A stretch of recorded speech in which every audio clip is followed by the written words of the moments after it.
Hey guys, I'm going to be trying out the new VarroxSan strips that have come out not too long ago. It's a new varroa mite medication. It's oxalic acid. I'm assuming it's probably mixed with glycerin. It just says like inactive ingredients on the label. And just soaked in some cardboard strips.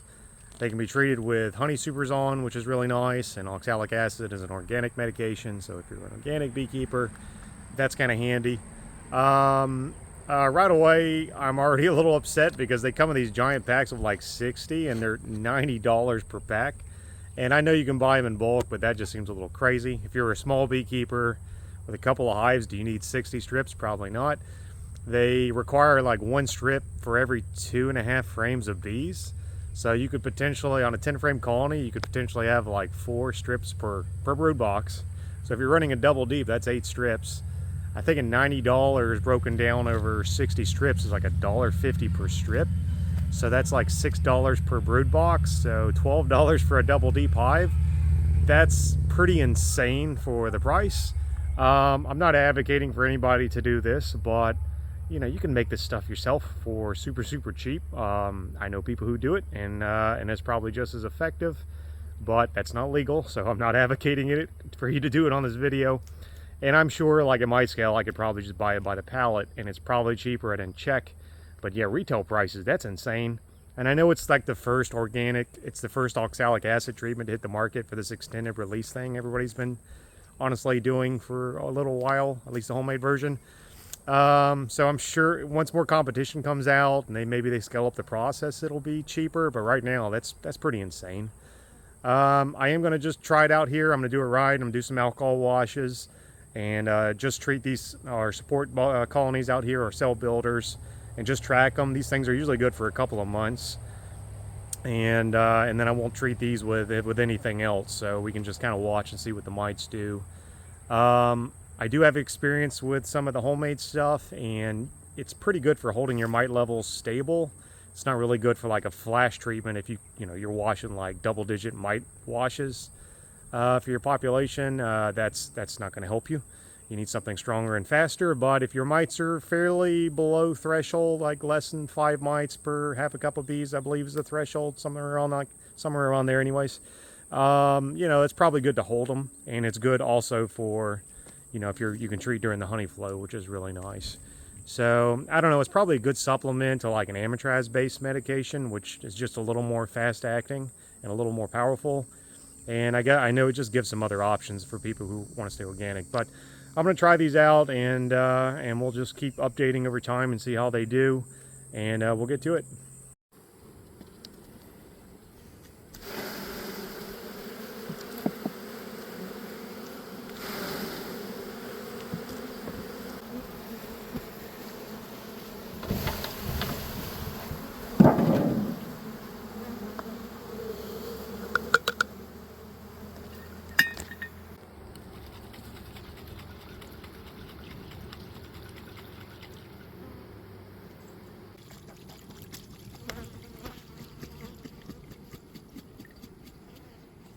Looks like 2 mites to me.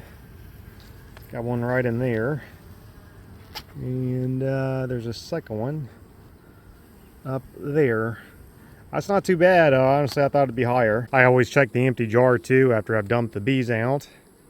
There's always a mite or two usually that's stuck on the side, but I don't see anything here, so we're gonna call this one just 2 mites. That's not bad at all. So since a hive like this has only got 2 mites, I'm not putting 8 strips in this thing. That seems a little silly to me. I'm just gonna do 1 strip, and we're just gonna stick them right in the middle. That's about where the brood's at, and bend them over like that, and they'll be in there for, they say 56 days, whatever, 2 months. And a lot of times what'll happen, at least the old homemade versions, is the bees will kind of chew it. Sometimes they'll chew just the seam here, or the seam will break over time, and this thing that little piece will fall down in here, and you got to pull the frame out to get the piece out. It gets pretty aggravating. A really strong hive will chew it completely to dust, kick it out the entrance. But I'm going to just track this and see how they do. Here's how I am going to track all this. I just write 2 mites plus 1 strip. I know that looks like a 5, that's my S. And then today's date. And I'm just going to do that for as many colonies as I can. I'll try different amounts. I'm going to try laying them flat across the top bars. in the brood box, whatever, just so we can kind of see what will work. Obviously, I won't really know for, you know, a couple of months or so until these things kind of finish their activation. You know, my problem with these strips here, they're so thin. I already don't like laying them over the brood chambers because it's going to kill all the brood there, and it's going to cause that comb to be, again, kind of smashed in. The bees don't really want to work it, in my experience, ever again. So you've always got this sunken comb in your brood frames, which I don't find very nice. My understanding of the oxalic acid pads was, although a minimum amount of oxalic acid is critical for it to have effect, what was most important was surface area. That's why I like doing the, if you make them homemade, you make them with the maximizer pads or Swedish shop towels if you want. Maximizer pads are a lot cheaper, and they're these large rectangular pads. You can cut them out, and you can just throw them in between the brood boxes. I understand you're getting a little bit less mite contact because you're sitting in between the boxes here. So, you know, you're not right on the brood, but it doesn't damage the bees. And you can have such a large pad that you can cover, you know, whatever, 25% of the box or half the box, however big you want to cut that pad. So you're getting a lot more traction. It's like a carpet. The bees are walking over it all the time. And honestly, when you want to take it out, you just crack the box off and rip it out if the bees haven't chewed it up already. These little thin little strips, that's probably why they have you putting in 4 per brood chamber, just because, you know, that's to increase the surface area. But why not just make a larger strip? I don't like this already. I already don't really find this to be really nice at scale. I get it if you've got a couple hives. I'm sure that's no problem. But I'm going to use them and just see. But I don't know. I'm skeptical so far. Hopefully I'll be wrong. This is one of our cloak boards here, our cell builders. We just put some grafts in, so I thought, you know what? Let me risk sacrificing one of the cell builders we have. I'm going to drop just a single strip. That's literally the grafts there. I want to put it around the grafts. I think the bees are going to avoid it is what's going to happen. So probably won't get any help there with the grafts, but and why not? Let's see what happens. This hive here had 3 mites in it. I can't really find any over treatment threshold, which for me, I consider treatment threshold to be over 5 mites per half a cup of bees. So when I hit 6, I mean, really when you hit 5, whatever. Some people like to keep it a lot lower. 5's kind of like my warning alert, you know, get out there and get some medication on that. I think these are not so bad because these are all of our support colonies for the cell builders, and we shake bees here also for building the minis. I use pulled brood from here to fix our 5-frame nukes out there in the field, so we're constantly yanking brood out of them, and so we're always disrupting the mite cycle. I probably would see higher mite numbers if I went to some of those hive and a halves that are out making honey in the outside yards that we never split. I'm sure it's much higher. But it's just much easier for me to test these. They're in the backyard. So it's easier for me to come down here and wash and check and versus driving out to a bee yard that's half an hour away. Another thing I noticed, I was reading the directions here, and they're telling you they have to be removed after 56 days. I don't really know why they're like putting it, you have to do that, because my understanding of oxalic acid and mites is that mites cannot develop a resistance to oxalic acid. It's not possible, or if it is, it's never been proven. I wonder if they just have to put some of these warning labels on there so they can pass like EPA or FDA inspection. I don't know, but if that's just cardboard oxalic acid and they don't really list what the other ingredient is, they just call it I think an inert treatment somewhere on there. I can't find where they had it listed. Let's see, here we go. Active ingredients, that's oxalic acid. Inert ingredients, that's probably glycerin. I have not looked it up. That's how the homemade version is done. It's oxalic acid and glycerin, heated up a little bit and soaked into some kind of substrate like this. So bees can't, you know, glycerin's not gonna hurt bees either. So I don't know. I'm gonna follow the directions kind of the best I can. But I'm also going to do a few my way just so we can kind of see what will work and what doesn't work. This is the way I'm going to use it realistically. I mean, I might put some in between the frames or whatever, especially if I know the mites are getting bad. But generally what I'm going to do is I'm just going to lay them across. When I'm treating a lot of hives, usually what I do is I take my hive tool and I just sort of crack the deep open just a little bit, not even all the way off like I did here. And I'll just throw these things in and then move on with my life and just let the box fight back down. Now, if you're treating a lot, especially sometimes I go out treat by myself just to do as much as I can every day, it's just more practical than having to crack a full deep box of honey off or tilt it up or whatever, stick it in, come back, take them out. That's just kind of a pain. I'm sure I'll probably get less mite contact with this, but I'm also sure I'll get some mite contact. So it's kind of a, you know, quality versus quantity kind of deal. You know, I'm always kind of go for speed. Another way that I'm going to do it as well is, especially if I'm really in a rush, I'm just going to slide them in the mouth. I know a friend of mine used the homemade maximizer pad version, and he did that on the bottom board. And he said he wasn't like super impressed with the results. I need to talk to him and get some more information from him, but I also don't think it's like not effective at all. It's all about speed. And the good thing with these strips, they're very, very cheap. And we do a lot of Apivar, so I'm thinking, you know, if I come in and I put a couple Apivar strips in, what's it hurt to really, you know, throw one of these in too, just to help, because I'm sure there are some mites that are developing resistance to amitraz. So why not have some of these strips in the colony just to help beat that down? And of course, you can also treat when the honey flows on. That's the real value here. You do have to buy them at scale, like buy the pallet or something to get them really cheap. Even buying them, I just bought a couple packs. They were a little pricey for my taste at that scale. You definitely got to buy these things in bulk, but at bulk, you know, they're not that expensive. So I don't know, probably a good supplement to our main regimen, treatment regimen, but I don't see myself like relying on these completely. And again, I'm just sort of not happy with having to put so many of these tiny little strips in and potentially take them back out. That's just a ton of time and labor that at my scale just doesn't really seem effective. But again, it's probably a good supplement, and we'll see how they do over time. I'm glad to at least have, like, again, you know, have a real version I can just order and buy. Usually I'm not a fan of pollen patties. Down here in the south, all they really do is breed beetles, and for the most part we have pollen coming in year round.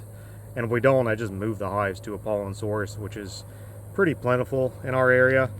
I am going to try these global patties though, just for the cell builders. Our cell numbers are starting to drop pretty bad, and I looked at my notes from last year, and the exact same thing happened last year. I think part of it's the high heat. It seems to be when it hits 90 plus degrees consistently, the graphs drop a lot, and we're just not seeing the same amount of pollen coming into the colonies. Not here on the farm. Some of our outside yards are. But I don't want to move the cell builders away. It's just too convenient to do these here at the house. We did put a frame of bee bread in one of the colonies, and then the next week it was completely emptied. The bees had eaten it all back. So I did some research. I read the global patties are actually pretty good. I've tried some other brands. I really have not liked them. But we'll give these a shot. I'm just going to slice the patty in half, and I'm going to drop it just in the cell builders.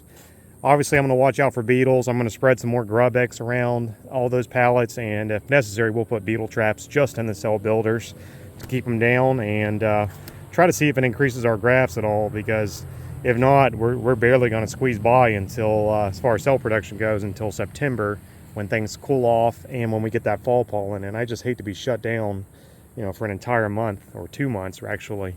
So we'll see what happens.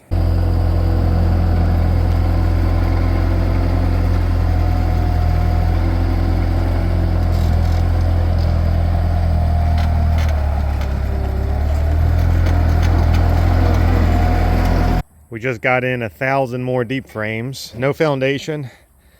We're going to assemble these. These are just to replace the ones that are breaking in the uncapper that are really old. And we have that foundation, that plastic foundation that's still got good wax on it, new freshly drawn wax. We'll just pop them into these.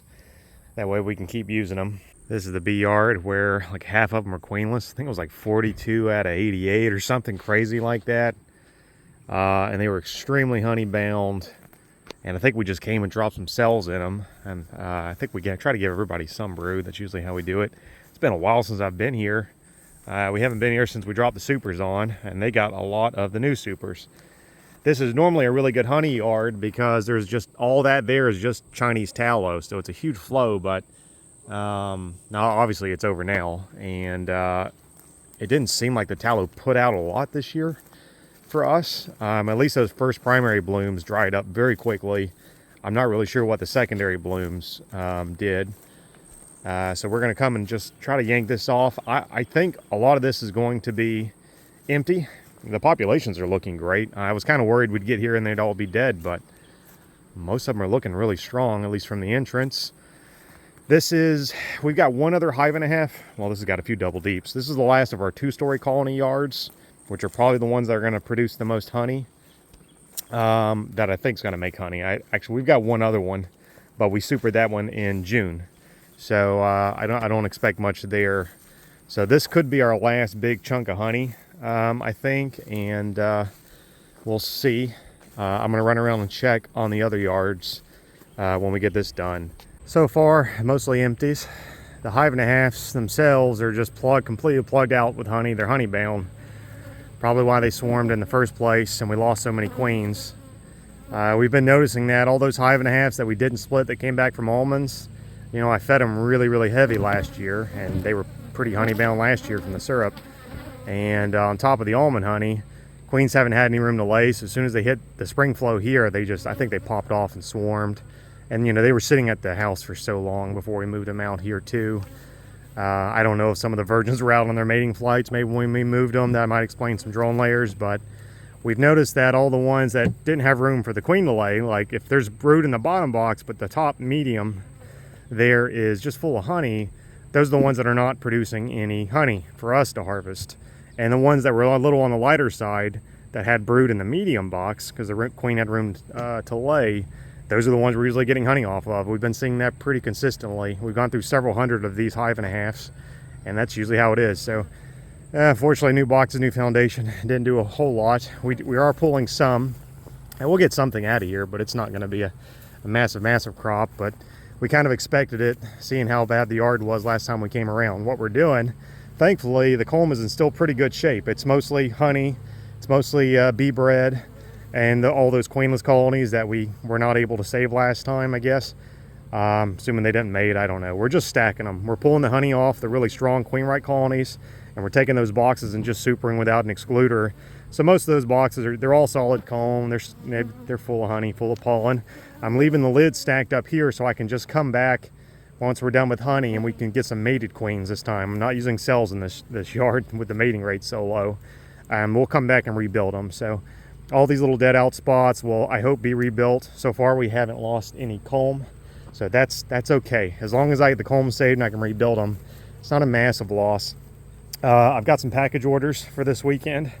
So what we're doing also is we're pulling the honey off the really strong colonies, and I'm just shaking them while we're here. So we're kind of double dipping today, pulling honey and making packages. There's a bunch of the mini mating nukes are weak, so I'm trying to shake some extra so we can rebuild those too, kind of keep the queens going. I definitely love the queen excluder in this one. That's been working great. So if I don't find the queen when I'm pulling frames, I shake them in this one first. If I do find the queen, I set her aside and I'll shake in this one without the excluder. And we'll bring back 2 good boxes of bees today. I definitely need to build a excluder, maybe with a wood rim or something that sets in here.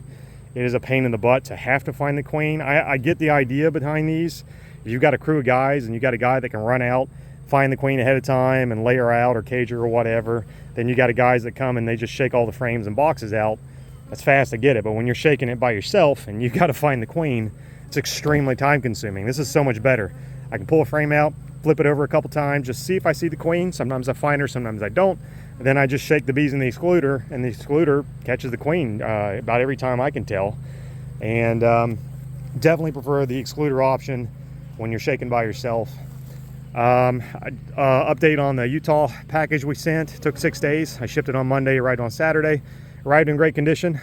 Was not even a full layer of dead bees on the bottom, probably just a normal die-off, and it still had, I think, something like 1/3 of a can of syrup.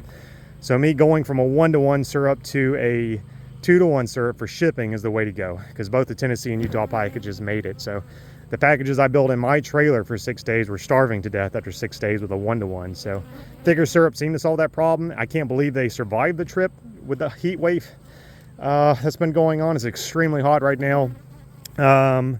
So I think what we're going to do is small orders, very small orders, we're going to take for the packages to ship. We settled on $130 for local pickup packages, and we're going to do $150 to ship, and that's going to include the price of shipping, because we have to send like Ground Advantage. It's like 20 bucks, give or take, you know, for a package. It's not that bad. Although I have heard the postal service rates are going up, so I may have to increase that with the shipping rate. But for now, they're 150 bucks. So if anybody wants to order some packages, I've got it up on the website with the dates. It's extremely hot and it's risky. So I'm not like advising to do it, but like the guy in Tennessee was desperate. He needed some.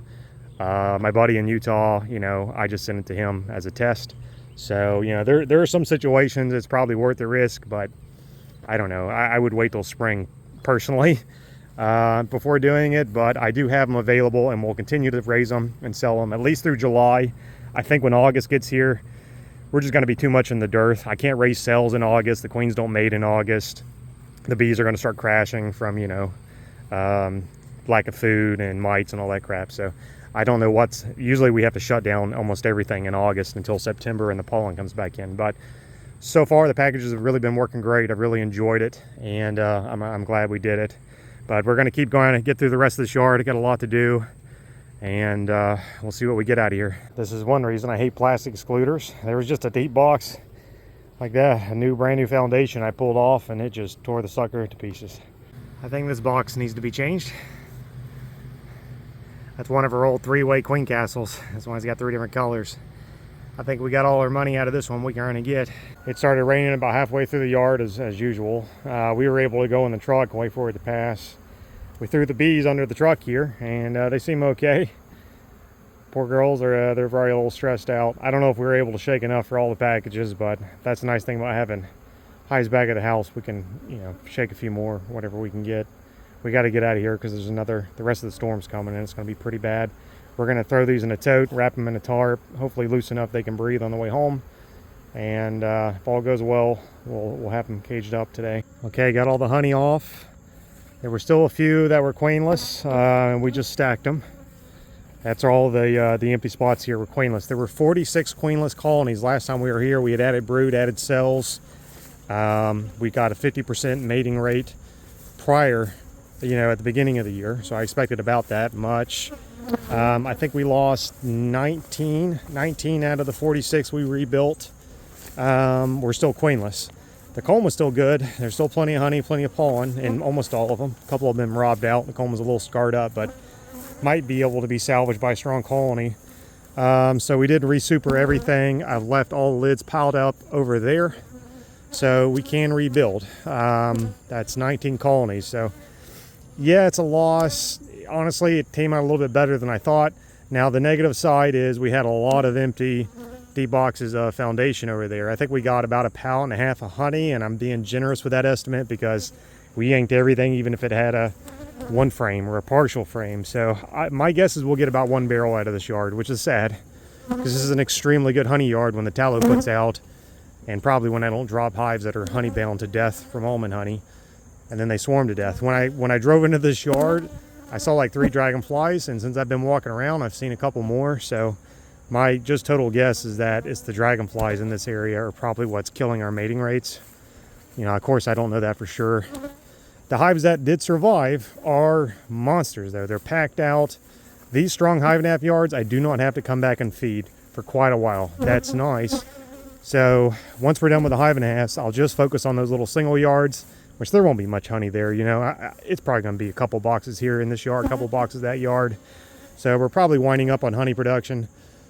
I just don't want to pull honey off the singles until I order syrup, which hopefully I'll do here sometime this month. And then when we take the singles honey, I'll give them a bucket, ideally the same day. These we can pull off because, I mean, God, they need to eat their way out. The queen's just got no space here. You know, so yeah, not great, not terrible. You know, at the end of the day, the hives are alive and healthy, and us spending an entire day rebuilding them, which really was a miserable day, turned out to be worthwhile. I've got 1 more hive and a half yard to go check. But we supered that one in like June with deep boxes of foundation, and seeing that these didn't really draw out a lot of their boxes, I don't really have any hopes that that yard will draw anything either. So my suspicion is that the bulk of our honey is pretty much done, which I think we'll hit our quota for the year. I don't think it's going to be a great honey season for us, but you know, I'm not really hurting either. We made money in California and elsewhere, and we shook a lot of bees and made a lot of splits and all that fun stuff. And we just bought a lot of foundation, and that's just the price you pay when you put foundation on everything, and you put it on super duper late. It hits your honey crop. But at least all those boxes are here for next year. And again, most important to me, the hives are strong, they're healthy. And as long as we keep the mites down, like I would imagine all these remaining colonies have a good chance of going to almonds. So that's where we make our money. So anyways, we're gonna get back, extract this stuff, and I'll go check on the other yards here in the next day or two and see what we got left. We did finally get the float working for the other honey pump. That's the float there. All I ended up doing was just drilling a hole here, and I disconnected the wire from the float itself, ran the wire to the side of the tote. So the length of the wire is very short, so it forces that float to either flip up or flip back down when the honey levels rise or drop. It took me a few tries, probably way too much brainstorming to figure something simple out like that, but now it's working. So both our honey pumps have float switches. They're fully automated. It's been working pretty darn good, so I'm excited about that. That's something I've wanted to have for years, to have automated honey pumps. This is the last 1/2 yard. I mean, there's some singles here too, but there's some 1/2s out there. This was that really strong yard that looked really impressive, but was like, I think something like 100% of the yard was queenless. We didn't dig too deep into them. We did open all the lids, and some of the dead, there were a few dead, I think two, 3 dead hives. We stacked. The rest looked okay, but we're just trying to swing by and see what honey is out. I don't want to spend all day digging in all these colonies, but pretty much there's absolutely nothing here. No honey, no very little anything. We put these new boxes of foundation on, I think June the 4th. It's about a month from then. Even the hive navs did very little. Those are the ones I had hoped would have done something. I think I saw one mostly full deep box that was drawn out and more or less capped. And there was a small handful, you know, that drew 4 frames here, 5 frames there, but nothing substantial. So that's it for the 1/2 locations then. So I'm not going to pull any more honey until we order the syrup. So I do need to go ahead and get that going. And then when we come back and pull like the singles, you know, we'll give them hopefully a box of comb that's freshly extracted, medicate them, give them a bucket of syrup, fix them if we can. I don't want to bite off more than I can chew too. We might just end up resupering and throwing in a bucket and some medicine and moving on. I don't know. It's still a lot to do. So yeah, that's probably the bulk of our honey season's over. I'm sure we'll be extracting over the next week or two whenever we get the syrup in. Just pulling off the single yards, but I don't expect much there. And this was kind of a Hail Mary pass with these. I mean, deep boxes of foundation in June, even a strong yard like this, at least like with the hive nests that were incredibly strong. And this is a very, very good honey yard. It's one of our best. It was just too late to do anything, unfortunately, and probably didn't help that, you know, almost the whole yard was queenless from swarming to death either. But you know, it is what it is. I mean, I actually expected most of this yard to be dead, because remember, these were the weak colonies I could not send to California. I stashed them all here to catch the tai flow. So, you know, they survived. It seems like they've requeened. They're certainly still alive. And they look pretty healthy, so I'm okay in that regard. I didn't really expect honey here, but you know, you always hope for it. And that's all there is. We're just going to go and keep run around checking a few other locations, see what's out there, but I have a sneaking suspicion honey's for the most part over for us.